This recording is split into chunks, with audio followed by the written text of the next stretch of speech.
Good morning আমার প্রিয় ছাত্রছাত্রীরা। আজকে আমরা আলোচনা করছি প্রথম পর্যায়ক্রমিক মূল্যায়ন দ্বিতীয় শ্রেণীর ইংরেজির একটি কোশ্চেন পেপার নিয়ে। চলো তবে আজকে আমরা ভিডিওটি শুরু করছি। চ্যানেলে প্রথমবার এসে থাকলে অবশ্যই চ্যানেলটিকে সাবস্ক্রাইব করো। ফেসবুক পেজ থেকে দেখে থাকলে অবশ্যই পেজটিকে ফলো শেয়ার করো।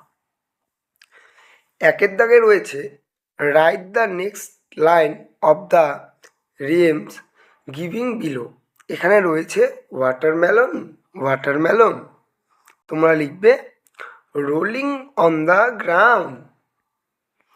2 নম্বরে রয়েছে choice the correct option from the bracket and fill in the blanks. অর্থাৎ পাশের সঠিক শব্দটি বেছে নিয়ে শূন্যস্থানটি পূরণ করো। 1 নম্বরে বলেছে সেপ্টেম্বর হ্যাজ ড্যাশ ডে। লিখবে 30 ডে।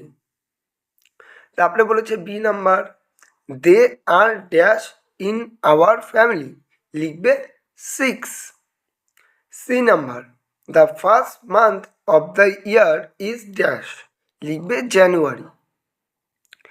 ডি নাম্বারে বলেছে my sister read in class dash. লিখবে 3। তারপরে 3 নম্বরে বলেছে অ্যান্সার দ্য ফলোয়িং কোশ্চেন। বলেছে how many month are there in a year. লিখবে 12 মান্থ। বি নাম্বার বিতে বলেছে how many days have February. লিখবে 28 ডে। 4 দাগে বলেছে rearrange the word to meaningful sentence giving below. অর্থাৎ এই এলোমেলো শব্দগুলো দিয়ে তোমাদের একটি উপযুক্ত শব্দ তৈরি করতে হবে।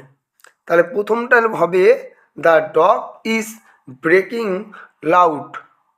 বি নাম্বারটা হবে রানী লাভ red rose.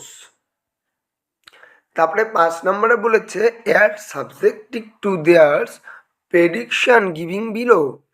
A number dash make chairs and table. লিখবে a carpenter. B number dash has beautiful tail. তাহলে লিখবে a peacock. C number dash still rice sugar and oil. A grocer. তারপরে বলেছে write the Bengali meaning of the giving word. প্রথমেরটি বলেছে dear. Deer মানে হরিণ।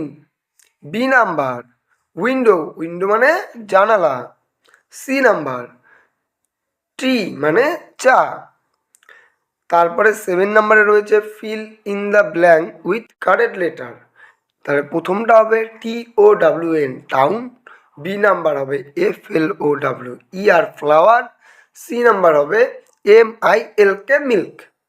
এই ছিল আজকের ভিডিওটি ভালো লাগলে অবশ্যই চ্যানেলটিকে সাবস্ক্রাইব করবে। ফেসবুক পেজ থেকে দেখে থাকলে অবশ্যই পেজটিকে ফলো করবে। চলো তবে দেখা হচ্ছে নতুন একটি ভিডিও নিয়ে। ততক্ষণ ভালো থাকবে, সুস্থ থাকবে। টাটা।